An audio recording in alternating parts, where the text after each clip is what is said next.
안녕들 하십니까? 이 말은 몇 년 전에 한국에서 유행했던 말입니다. 한 대학생이 대자보를 붙이면서 유행하게 되었는데요. 그 말은 이런 뜻입니다. 나라가 어려운데 혼자 잘 산다고 안녕하십니까? 옆집에는 사람이 죽어서 몇 달째 시신이 썩어가고 있는데 우리 가족만 잘 산다고 그게 안녕한 겁니까? 비아냥거리는 뜻은 아니고요.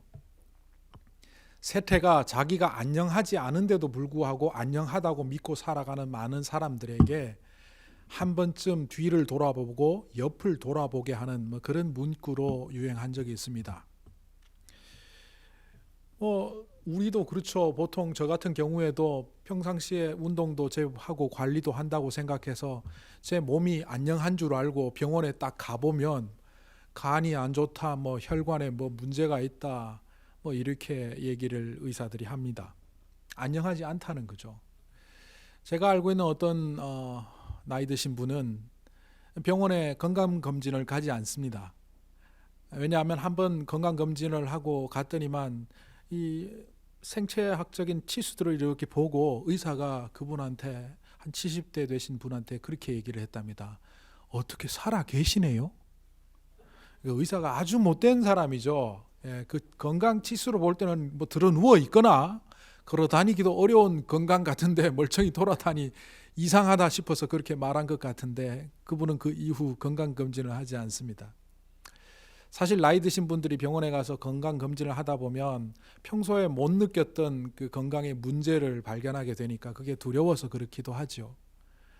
저도 건강 검진을 한번 한 적이 있는데 생각보다 제가 생각한 것보다 건강 지수가 별로 좋지 않았어요. 그래서 의사에게, 저보다 젊은 의사에게 물었습니다. 이게 왜 이렇게 자꾸 콜레스테롤 수치도 그렇고 간 지수도 그렇고 이렇게 문제가 있습니까? 그 의사가 저를 빤히 보더니만 늙어서 그렇죠. 예. 기분이 상당히 나쁘더라고요. 그런데 그때 그 말을 들으면서 이 생각이 들었습니다. 내가 늙고 있다는 걸 내가 모르고 살아가고 있구나. 그 의사의 말이 맞는 말이죠. 우리는 이렇게 늙어가고 있고 어떤 의미에서 문제를 갖고 살고 있고 그렇게 안녕하지 않은데도 불구하고 저냥 살아가다 보면 내가 그냥 괜찮은 줄 알고 그렇게 살아갑니다. 2018년 1년을 보내시면서 여러분들은 어떠셨습니까? 안녕들 하셨습니까? 오늘 말씀에 나오는 이 야곱의 가족 이야기는 인생이 무던히 걸어온 것 같지만 그걸 하나하나 짚어보니까 그렇게 안녕하지 않았다는 사실을 보여줍니다. 오늘 말씀을 요약해보면 이렇죠. 라헬이 고통을 당합니다. 아기를 가지고 낳는 과정에 뭔가 질병이 발생했죠. 그러다 그 고통 때문에 또 질병 때문에 결국 라헬이 베냐민을 낳다가 죽습니다. 죽어가는 과정에 그 슬픔을 아이 이름에다가 베노니, 슬픔의 아들이라고 하니까 아버지는 그러면 못 쓴다. 그 남편이죠. 야곱이 그러면 못 쓴다 해서 베냐민, 오른손의 아들, 정의로운 아들 이렇게 정하죠. 사실 한 사람이 죽고 한 사람은 살고 하는 그 사이에서도 의견이 서로 달라 왈가왈부하는 장면이 거기에 드러납니다. 게다가 야곱에게는 4사람의 아내가 있었는데 그 중에 젊은 축에 속했던 빌하와 또 아들 중에 가장 나이가 많은 르벤이 통정을 하죠. 간통 사건이 일어납니다. 참 부끄러운 사건인데 욕망을 다스리지 못한 그 젊은 남녀의 문제가 그 가정에도 있었습니다. 게다가 이 땅에서 가장 큰 복을 받았다고 알려진 100배의 복을 받은 사람 이삭도 늙었고 나이가 180이 되니까 결국 이 땅을 하직하게 된다. 이런 이야기들이 오늘 성경에 나옵니다. 복 받고 잘 살았다는 얘기보다는 늙어졌고 병들었고 고통당했고 애도 태어났지만 또 누군가는 죽더라. 오늘 이 말씀을 제가 언젠가 성경 공부 시간에 4글자로 한번 줄여보십시오 했더니만 한 분이 이렇게 줄이더라고요. 다 죽는다. 맞는 말이긴 하지만 이 내용을 정확하게 설명한 것은 아닙니다. 그랬더니만 또 한 분이 이렇게 이야기를 하더라고요. 생사화복.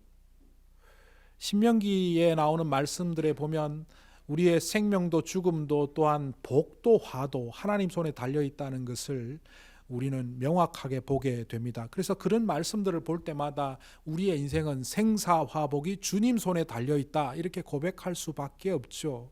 그런데 이 생사화복이란 말은 인간이 살아가는 자리, 거기에 초점을 맞춘 단어입니다.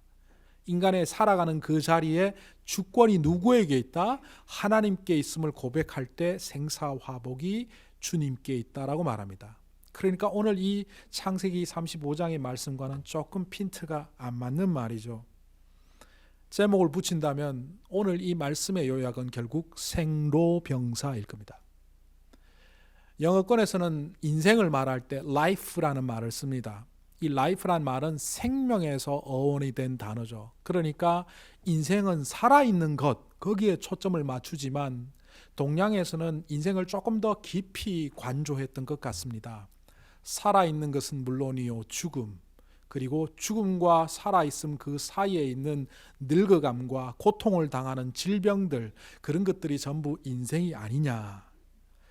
이 생로병사란 말은 인생을 참 잘 관조한 단어입니다. 그런데 세상 사람들이 말하는 생로병사와 과연 우리 믿는 자들이 말하는 생로병사가 어떤 차이가 있을까요? 다르게 얘기하면 세상 사람들이 말하는 생로병사의 그 이야기랑 우리가 말하는 인생의 생로병사의 이야기가 동일해서는 안 된다는 뜻입니다. 먼저 생명에 관해서 이야기를 해볼까요?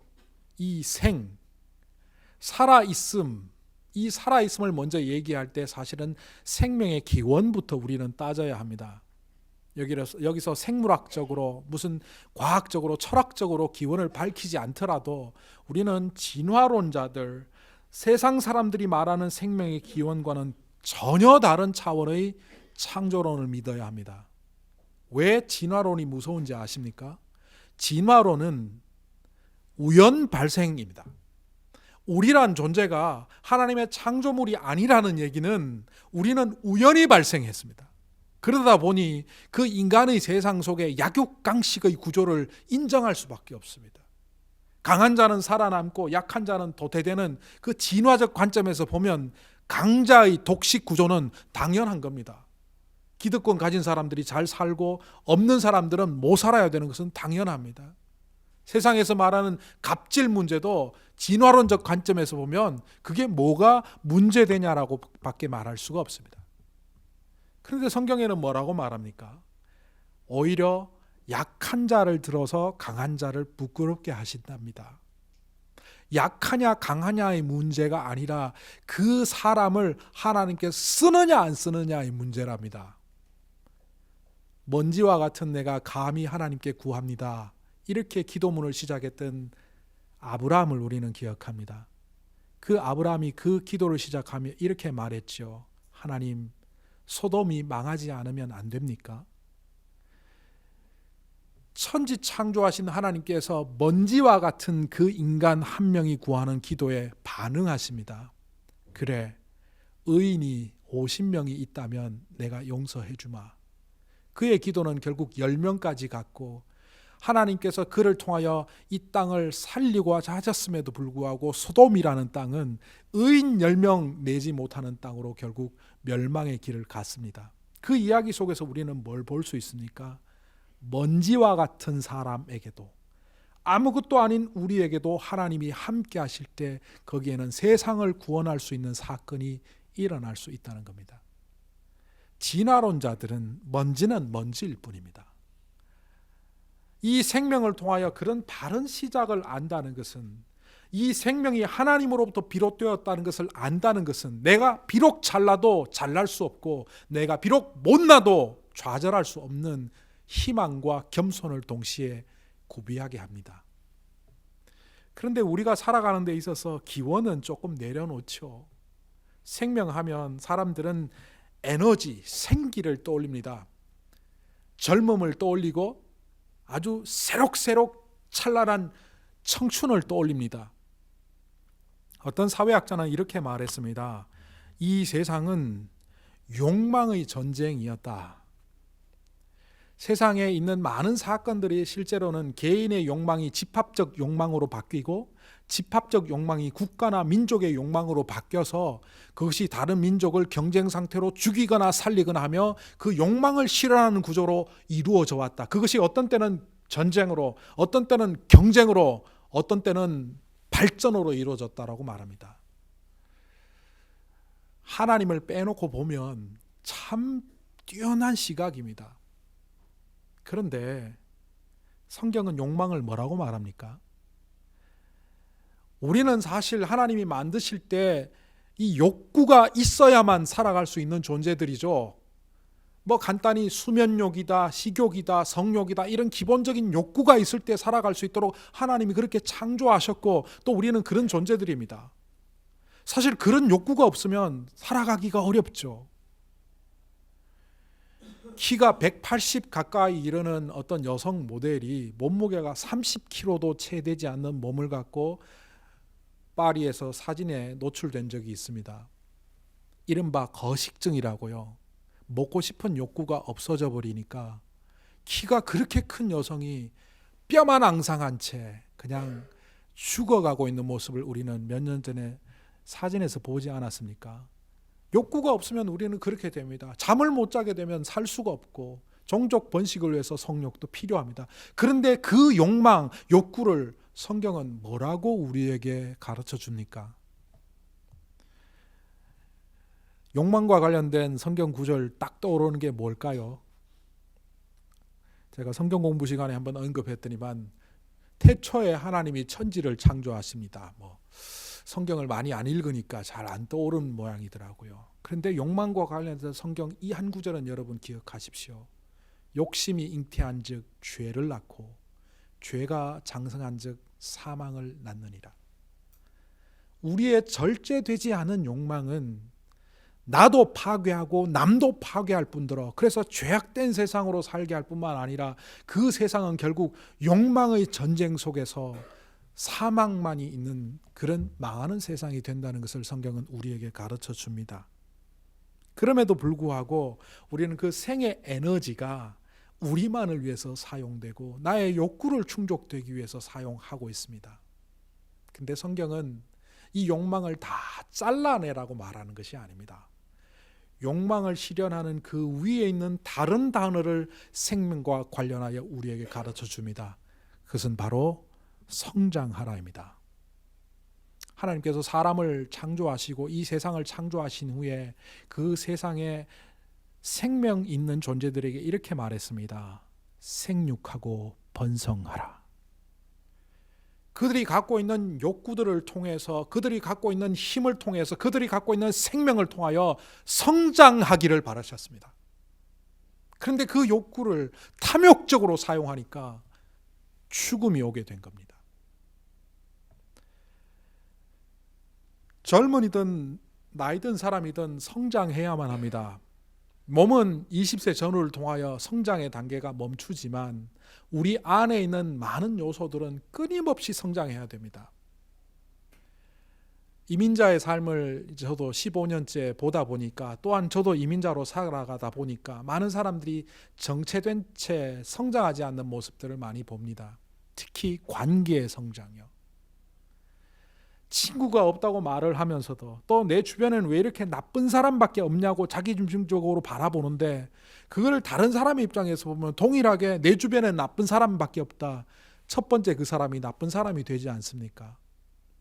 결국은 단절한 채 살아가다 보니 나 외에는 믿을 수 없는 그 구조 속에서 나를 지킨답시고 점점 폐쇄적이고 좁은 그런 삶을 살게 됩니다. 생명력을 잃어버리고 있다는 거죠. 성경에서는 우리를 향하여 어디까지 자라가라라고 합니까? 너희는 그리스도의 장성한 분량까지 자라가라라고 합니다.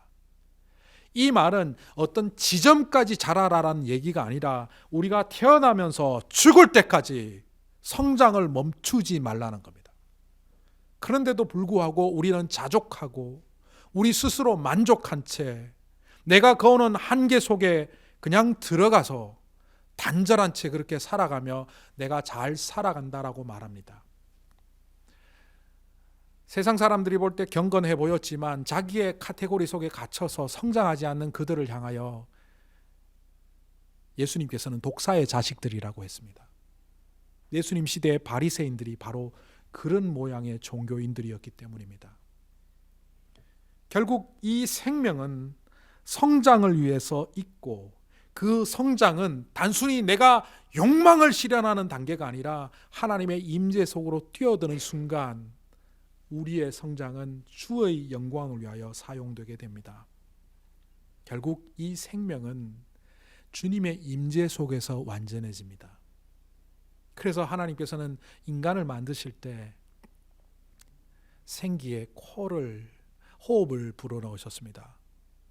하나님께서 인간을 흙으로 만드시고 육체적으로 완전하게 만드실 수 있었지만 하나님의 호흡을 불어넣으시고 그 존재가 살아있는 영, 생명이 되도록 하신 이유는 바로 하나님의 인재 속에서만 우리가 온전한 성장을 가져올 수 있도록 하시기 위함이었습니다. 지난 한 해 동안 이런 측면에서 여러분들은 성장하셨습니까? 두 번째 단어인 늙음에 대해서 한번 생각해 보실까요? 인간이 왜 늙는 것 같습니까? 아담이 에덴 동산에 계속 머물렀다면 인간은 늙지 않았을 겁니다. 그러니까 많은 사람들은 인간의 노화 현상은 성경에서 발견하기를 죄의 결과라고 생각합니다. 또 과학을 연구하는 사람들은 인간의 이 노화 현상이 왜 오는지 여러 가지로 규명을 합니다. 자외선 때문이다, 세포 안의 자체적인 문제 때문이다, 여러 가지 생체 전기가 떨어지면서 생체 에너지가 떨어지면서 기계가 낡아지는 것과 같은 것이다. 그런데 그 어떤 답도 인간에게 왜 노화 현상이 오는지에 대해서는 답을 못합니다. 그리고 우리 믿는 사람들도 잘못 해석한 채 인간의 노화 현상은 죄의 결과라고 이렇게만 생각하며 살아갑니다. 그런데 하나님은 너 한번 혼나봐라 이런 분이 결코 아닙니다. 마치 자식에게 매를 들어 혼내지만 그 자식의 성장을 위하여 매를 드는 과거의 아버지처럼, 아니 그보다 더 큰 하나님께서는 어떤 벌을 내리시더라도 사실은 그것이 우리의 사랑의 장치가 된다는 것을 우리는 알아야 합니다. 인간 노화에 대하여 잠언 16장은 이렇게 기록하고 있습니다. 백발은 영화의 면류관이라 공의로운 길에서 얻으리라. 이 말을 쉽게 풀어보면 이런 겁니다. 인생의 자리에서 나이가 들어간다는 것은 지혜를 얻는 것이다. 그리고 그 지혜를 통하여 이루어야 되는 것이 하나 있는데 그것은 온전한 성숙이다. 몸이 약해지고 체력이 떨어지고 인지 능력도 또 떨어지는 것이 노화 현상입니다. 그러나 그 나이 들어가는 사람을 통하여 고매한 인품과 아름다운 하나님의 영광을 목격할 수 있다면 그 사람의 신체적인 노쇠화는 결코 그 사람을 부끄럽게 할 수가 없습니다. 사도 바울은 이렇게 말했습니다. 우리의 겉사람은 날로 후패해질지라도 우리의 속사람은 새로워질 수 있다. 날마다. 하나님께서 인간에게 경험하게 하셨습니다. 그런데 나이가 들수록 많은 사람들은 그 경험을 자기의 것으로 소유한 채 지식 정보로만 사용합니다. 그러니까 이기적으로 되거나 독선적으로 됩니다. 자기밖에 모르는 이기주의적이나 아니면 자기가 알고 있는 세상이 전부라고 생각하는 독선주의자가 됩니다. 자기 경험을 하나님으로 삼고 살기 때문입니다. 그런데 이 잠언을 통하여 발견하는 노화 현상은, 늙음은 그 경험 정보를 통하여 하나님의 지혜 속으로 뛰어들라는 겁니다. 배려할 줄 알고, 양보할 줄 알고, 희생할 줄 알고, 나보다 못한 사람을 더 위로 올릴 수 있는 그런 성숙의 자리에 설 때 그 노화는 결코 부끄러운 것도 잘못된 것도 아니요, 면류관이요, 하나님이 주신 영광이라는 겁니다. 논어 위정편에 나오는 이야기 여러분 아시죠?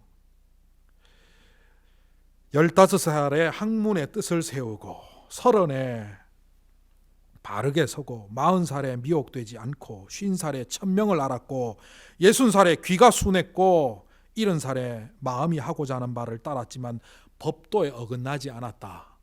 여기서 나온 말이 40을 불옥이라고 하고 50을 지천명이라고 하고, 불옥이란 말은 유혹되지 않는다는 말이죠. 지천명은 하늘의 뜻을 안다는 거예요. 60이 되면 귀가 순해졌다, 이순이라고 하고, 70은 종순소욕이라고 합니다. 내가 마음대로 따라서 마음 따라 살았지만 나는 죄를 짓는 사람이 되지 않았다는 겁니다. 정말 그렇습니까? 저는 이 논어 편을 읽으면서 이런 생각이 들었습니다. 거꾸로 읽어야 된다. 나이 40이 되면 유혹을 이기기가 어렵고, 나이 50이 되면 이제 경험과 경륜이 쌓여서 고집이 세져서 하늘도 그를 못 이기고, 나이 60이 되면 귀가 순해지는 게 아니라 이제 누구의 말도 안 듣는, 귀를 닫아버리는 나이가 되고, 70이 되면 마음에 독이 가득 찬, 그래서 말만 하면 짜증이요.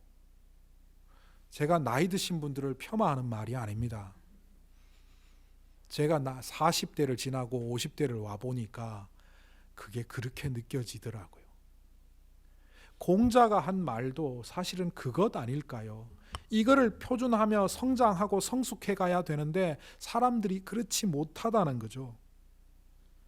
하나님 안에서 나이 들어감을 즐기십시오. 만약 내가 자꾸 청춘이 그리워지고 있다면 여러분이 성숙되어지지 않는 겁니다. 나의 20대보다 나의 30대가 더 낫고, 나의 30대보다 40대가 더 낫고, 40대보다 50대가 더 낫고, 그런 느낌이 와야죠. 젊음으로서의 청춘과 기력은 쇠진하고 있지만 그것을 상쇄하고도 남는 신앙의 성숙, 인격의 성숙, 내면의 성숙이 이루어진 나 자신 50, 60, 70을 볼 때 나는 결코 젊은이로 돌아가고 싶지 않다라고 하는 것이 하나님 안에서의 노화입니다. 그런데 세상은 어떻게 말합니까? 젊은 것이 최고라고 가르칩니다. 그러다 보니 나이 드신 분들이 하도 주름을 펴갖고 배꼽이 여기까지 땡겨져 올라왔다는 농담까지 있지 않습니까? 하도 주름을 폈더니만 배꼽이 여기까지 딸려왔다고. 나이 든 건 자연스러운 겁니다. 그런데 그 안에서 하나님께서 주시는 그 노화를 즐길 수 있으셨습니까? 지난 한 해 동안? 세 번째 말은 병입니다. 인간에게 왜 병드는 현상이 있을까?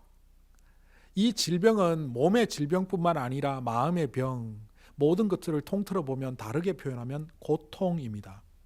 오늘 성경에 라헬이 아이를 가졌습니다. 실제로 이 라헬은요, 아이 많이 낳는 게 소원이었던 여자입니다. 자기 언니이기도 하고 야고보의 첫째 부인이기도 한 레아는 말 그대로 순풍순풍 아이를 잘 낳는데 아이가 생기지 않아요. 그러다가 억지로 하나 낳은 것이 요셉이고, 이제 또 하나 더 낳고 싶어서 온갖 노력을 다해서 가진 아이가 지금 태중의 베냐민입니다. 그렇다면 그 아이는 자기에게 굉장한 기쁨인데 사람 일이란 게 그렇잖아요. 기쁜 듯 하지만 그 안에 고통이 다 있잖아요. 대부분의 사람들은 자신만 고통 속에 있다고 생각하지만 많은 사람들을 들여다보면 그 안에 다 고통이 있습니다. 이 고통이 사실은 사람들에게 좌절감을 주고 심지어는 아주 낙심하게 합니다.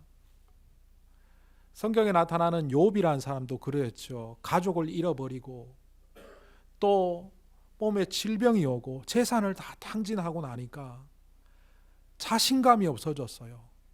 좌절했어요. 게다가 하나님이 나를 버리셨다고 낙심해 버렸어요.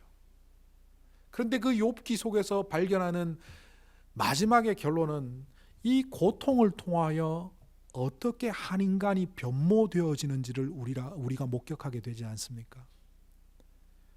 고통은 결코 쉬운 일이 아닙니다. 그래서 사람들은요, 행복의 기초를 무병장수라고 말합니다. 아프지 않는 것, 고통이 없는 것. 근데 질병 중에 가장 무서운 질병이라고 일컬어지는 한센시 병, 우리가 나병 혹은 문둥병이라고 말하는 그 질환이 얼마나 무서우냐 하면요, 고통이 없기 때문에 무서워요. 그게 감염이 되고 문제가 생기기 시작하면 고통이 사라지기 시작하는데, 기록에 의하면 나병에 걸렸지만 정상적인 활동을 하던 어떤 여성이 하이힐을 신고 다녔는데 뒤꿈치에 그게 피부가 망가지기 시작한 거예요. 근데 나중에 봤더니만 뒤꿈치가 날아갔어요. 아픈데 아픈 줄도 모르고 걸어 다니다. 예전에 설옥도에 봉사활동 갔다 오신 분이 글을 쓴 걸 읽어봤는데, 아이들이 놀고 있는데 어떤 창고에 문을 열려고 하니까 그 봉사활동 분은 녹슨 창고에 문을 열 수가 없었답니다. 문 손잡이가 녹이 슬어서 열려고 하니까 너무 아파서 좀 큰 아이가 와서 내가 열어줄게요 하고 그 문을 탁 열어주더랍니다. 어떻게 열어주나 봤더니만 피부 껍질 다 벗겨졌더래요. 고통이 없어요. 하나님께서 우리에게 견딜 만한 고통을 주신다고 성경은 분명히 말합니다. 견딜 수 있습니다. 비록 힘들고 어려운 자리이기도 하지만 그 고통을 통하여 우리 하나님께서는 우리를 절대자의 권능의 자리에 서게 합니다. 왜 나에게 이런 고통을 주시느냐 우리는 반문하지만, 욥이 그 고통 속에서 결국 절대자의 권능으로 들어가지 않았습니까? 그 절대자의 권능을 발견하는 순간 그 고통 속에서 거룩함을 회복하게 됩니다. 우리 사람은요, 잘 될 때 성장하지, 잘 될 때 하나님을 발견하지 않습니다. 힘들고 어려울 때, 주님 앞에 눈물로 기도하며 나설 때, 목사들끼리 모여서 이런 농담을 합니다. 그런데 그게 농담이 아니고 실제입니다. 우리 영업사함의 비밀을 제가 조금 알려드리죠. 목사들끼리, 당신은 언제 기도 많이 해? 그러니까 교인들이 줄고 특별히 헌금이 많이 줄 때 내가 정말 눈물로 기도하게 돼. 다른 말로 뭡니까? 목회가 승승장구할 때 오히려 하나님께 덜 나가고 힘들고 어려울 때 더 나가게 된다는 말이죠. 하나님이 어렵고 힘든 자리에 놓을 때 불평하고 불만하지 마십시오. 하나님이 이 자리에서 나와 더 가까워지기를 원하시는구나. 내가 절대자의 권능으로 들어오기를 원하는구나. 내가 이 속에서, 고통 속에서 하나님의 거룩함을 발견하기를 원하는구나. 결국 고통은요, 앞뒤가 뚫려 있는 터널과 같습니다.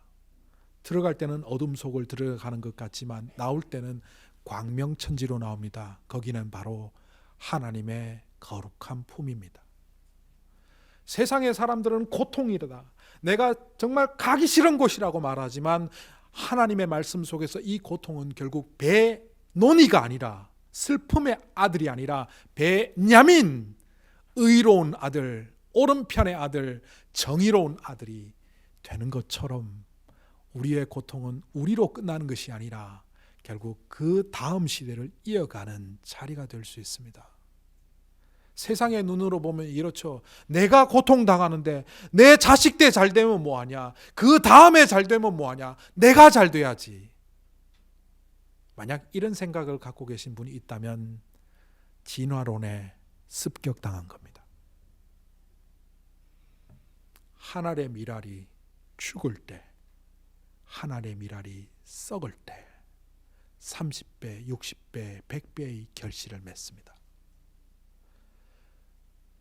누구에게도 줄 수 없는 이 목숨이고 우리 인생이지만, 주님이 내어놓으라 하면 내어놓을 수 있을 때 우리의 생명은 가장 가치 있는 것이 되기 때문입니다. 그래서 바울은 이렇게 말했습니다. 내가 약할 때, 내가 병들었을 때, 내가 아무것도 할 수 없을 때, 내가 고통 중에 있을 때 그리스도의 강함이 드러난다. 죽음에 관해서 얘기해 볼까요? 오늘 여기 보면 말씀에 죽는 이야기 많이 나옵니다. 이 사람도 죽고 저 사람도 죽고. 인간에게 있어서 가장 직면하고 가장 어려운 문제, 도저히 해결할 수 없는 문제는 바로 죽음이죠. 이 죽음의 문제를 해결하기 위해서 온갖 과학이 발달했고 이 죽음의 문제를 해결하기 위하여 온갖 종류의 미신과 종교들이 나왔습니다. 그래도 지금까지 이 죽음의 문제를 해결한 그 어떤 이론도 없습니다. 사람에게 있어서 죽음이 없다면 사실 두려워하지 않아도 됩니다. 그런데 이 죽음은 그 누구도 해결할 수 없습니다. 만약 저와 여러분이 노력으로 어떤 과학의 힘을 빌어서 외부적인 어떤 연구의 결과로 죽음을 극복할 수 있다면 오늘 이 자리에 없어도 됩니다. 하나님을 안 찾아도 됩니다. 그런데 보십시오. 신으로 불림받았던 두 사람이 이렇게 말합니다. 공자, 그는 유교의 시조로 여겨지며 신으로 불림받는 사람입니다. 제자가 찾아와서 물었습니다. 죽음 이후의 세상에 대해서 스승님 어떻게 생각하십니까? 제가 중국말로 쫙 엎어드리면 참 좋은데 중국말이 안 돼서 그냥 우리말로 하겠습니다. 조문도면 석사라도 가의라. 여기서 말하는 도는 궁극적인 실체를 다 아는 것, 깨달은 것을 말합니다. 삶은 물론이요 죽음의 문제까지 관통했을 때 그것을 도통했다라고 말합니다. 조문도, 아침에 내가 도를 통하면 죽음의 문제를 해결한다면 석사, 저녁에 죽어도 가히 옳다. 그는 죽음의 문제를 모르겠다라고 말한 겁니다. 불교의 창시자로 여겨지며 가장 위대한 종교 지도자 중에 한 명이라고 일컬어지는 석가모니는 또 이렇게 말했습니다. 제자가 찾아와서 비슷한 질문을 했습니다. 지금 죽음 이후의 세상에 대해서 좀 가르쳐 주십시오. 이렇게 간단히 말했습니다. 내가 삶의 문제도 다 모르는데 어떻게 죽음의 문제를 논할 수 있겠느냐. 이 두 사람은 정직한 사람들입니다. 뛰어난 학자들이었고 종교가들이었음에도 불구하고 그들은 죽음의 문제에 대해서 모른다고 말했습니다. 아시다시피 지금 불교가 갖고 있는 세계관은 석가모니가 만든 게 아닙니다. 인도 철학, 인도 사상, 이른바 브라만교가 갖고 있는 그 세계관을 그대로 가져와서 각색한 거죠. 그랬기 때문에 정직하게 말하면 석가모니는 죽음을 해결할 수 없었습니다. 그런데 이 죽음의 문제는 단 하나로 해결할 수 있습니다. 예수님이 이렇게 말씀하셨습니다. 나를 믿는 자는 죽어도 살겠고 무릇 살아서 나를 믿는 자는 영원히 죽지 아니하리라. 내가 너희에게 영생을 주리라. 결국 이 죽음의 문제는요, 이 죽음이 끝이 아니라 그 이후에 연속되는 선상에 있는 하나의 사건에 불과하다는 것, 이른바 영생이 허락되어져야만 죽음의 문제는 해결됩니다. 그런데 저와 여러분이 예수 그리스도를 믿으면, 아니 믿고 있는 우리들에게는 이 죽음의 문제를 해결하셨다는 겁니다. 그렇다면 이 죽음의 문제를 해결받은 우리들의 삶의 태도가 어떠해야 합니까? 우리는 여전히 이 세상의 것들에 집착하며 하루하루를 살아갑니다. 그냥 우리의 살아가는 일상 하루를 믿지 않는 사람의 일상의 하루와 비교하면 전혀 차이가 없을 정도입니다. 그런데 여러분 그거 아십니까? 똑같은 찻잔에 똑같은 녹차 두 잔이 있다고 할지라도 한 잔이 색깔과 향까지 같은데도 불구하고 한 잔에는 독이 들어있고 한 잔에는 목마름을 해소하는 물이 들어있다는 사실을 아십니까? 주님이 함께하지 않는 그 찻잔은 독배에 불과합니다. 우리가 살아가는데도 욕망 가운데 살아가며 그 욕망을 실현하기 위하여 살아간다면 우리는 생명력을 가득 갖고 살아갈지라도 그 생명은 우리를 망가뜨리는 욕망의 시작임을 아셔야 합니다. 우리가 병들고 나이 들고 그것 때문에 힘들어 할지라도 하나님께서 우리와 함께 하시면 사실은 그 늙어감과 오히려 고통은 우리를 더욱더 거룩하게 승화시키기 위한 장치라는 것을 우리가 믿는다면 우리 삶의 자리에 그 어떤 것도 우리를 무너뜨릴 수가 없다는 것을 알아야 합니다. 또한 우리의 죽음이 우리 인생의 마지막이 아니라 새로운 시작임을 믿으며 인생 가운데 펼쳐지는 생로병사는 결국 하나님을 향하는 우리의 바른 삶이 길을 만들어 간다는 사실을 기억하셔야 합니다. 그리고 그 인생의 주인은 하나님, 그 인생의 해결자는 예수 그리스도란 사실을 2019년 결코 잊지 말고 함께 하시기 바랍니다.